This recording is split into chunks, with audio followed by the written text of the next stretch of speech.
La CGT, rejointe par Solidaires et FSU, se mobilise ce jeudi 12 décembre partout en France pour contrer les plans de licenciement qui touchent tous les territoires et tous les secteurs d'activité, de l'automobile à la grande distribution, en passant par exemple par la métallurgie, la sidérurgie ou les banques et assurances. Alors que le camp macroniste se félicitait il y a peu encore d'un taux d'emploi élevé et d'une réindustrialisation en cours, la CGT alerte depuis des mois sur la casse sociale. Le syndicat a dénombré 300 plans de licenciement, soit 300 000 emplois supprimés ou menacés.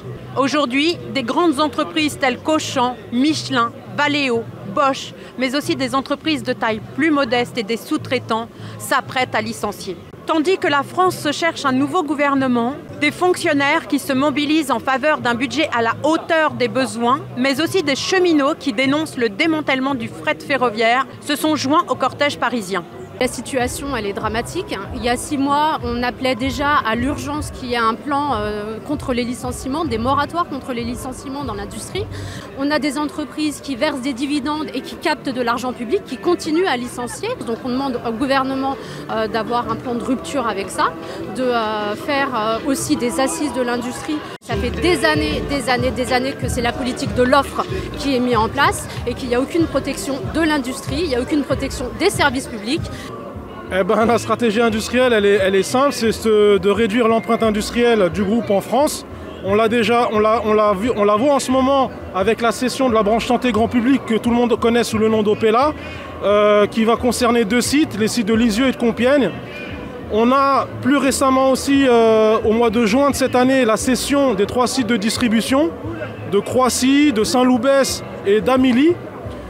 On a eu en 2022 la cession de 2 autres sites industriels de principe actif en France, qui sont les sites de Saint-Elbeuf et de Vertolaye. Et donc clairement, la stratégie de Sanofi aujourd'hui, c'est de se délester d'un maximum d'usines et d'emplois en France. Ces activités sont évidemment rentables. Juste pour donner une idée, l'activité Opella, c'est 5 milliards de chiffre d'affaires tous les ans, avec 1 milliard de bénéfices nets.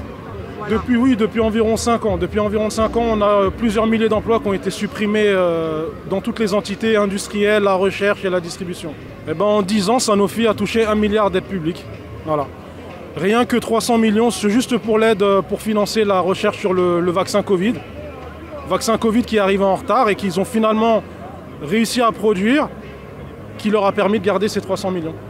On travaille au service du contrôle médical de la sécurité sociale qui est menacé de fermeture définitive par le directeur de l'assurance maladie, où le projet est de transférer tous les avis médicaux sur toutes les prestations de la Sécu, donc les arrêts de travail, les maladies professionnelles notamment, de transférer tous ces avis-là dans les caisses primaires et où les avis qui seraient donnés seraient soumis à des obligations comptables et donc soumis au directeur ou à la directrice de la caisse et plus sur un avis médical indépendant, puisqu'aujourd'hui ces avis-là sont donnés par des organismes qui ne dépendent que des médecins conseils et des salariés qui travaillent avec les médecins conseils.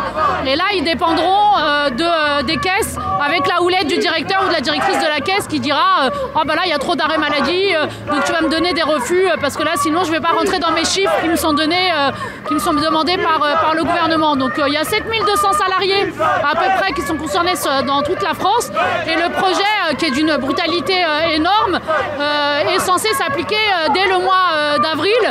Donc aujourd'hui, avec les collègues d'Alstom, on est en grève et en manifestation pour soutenir l'industrie et l'emploi, et également le fret ferroviaire. En tant que fabricant de train, Alstom, on se sent concerné par cette question.